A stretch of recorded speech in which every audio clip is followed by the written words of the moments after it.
Well, this week, the governor of New York blamed budget shortfalls in his state on too many people moving here to Florida to escape the taxes. As CBS 4's David Sutter reports, the incentive to move to the Sunshine State has increased a lot. On Sunny Isles Beach, developer Edgardo de Fortuna has a lot to smile about. His ultra-luxury beachfront condos are nearly sold out. We have 7 units left of 192. We're targeting those buyers that want immediate gratification. We're finishing some of the units so they really can basically bring their suitcase and move in. Who's buying condos at the Jade Signature for $5 to $30 million? 2 New Yorkers, 2 CEOs, one of a hedge fund, one of a major pharmaceutical company. De Fortuna first noticed the uptick in affluent buyers from the Northeast last year. The sudden increase in people moving in is not by chance.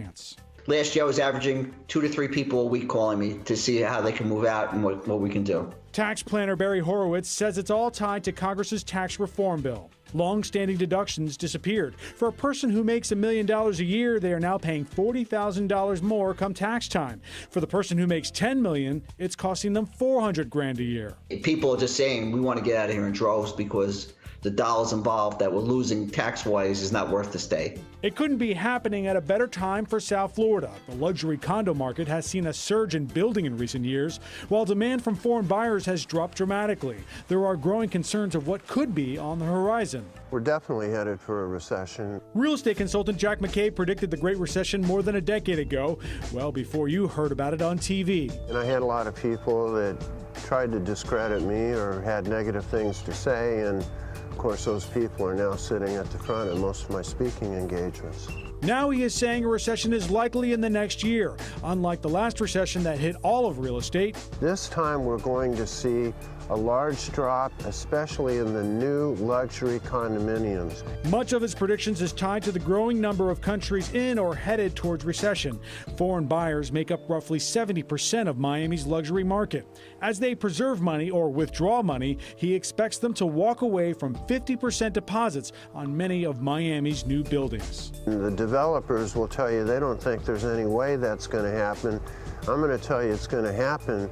At least 10%, if not 20% of these are going to walk away.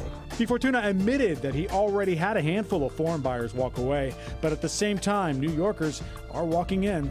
Certainly the demand slowed down and there's obviously some more concerns, but Miami locally doesn't really depend on any one given economy. Certainly, of course, New Yorkers and the U.S. in general, it's important for us, but the Latin American influence, it's a key component to continue to fill in the Miami gap.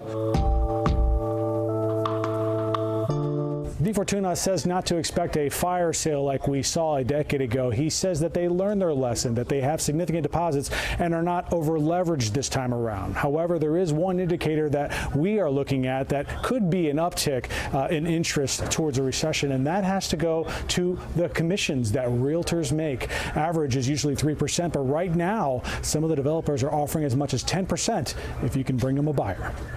In the newsroom, David Sutter, CBS 4 News.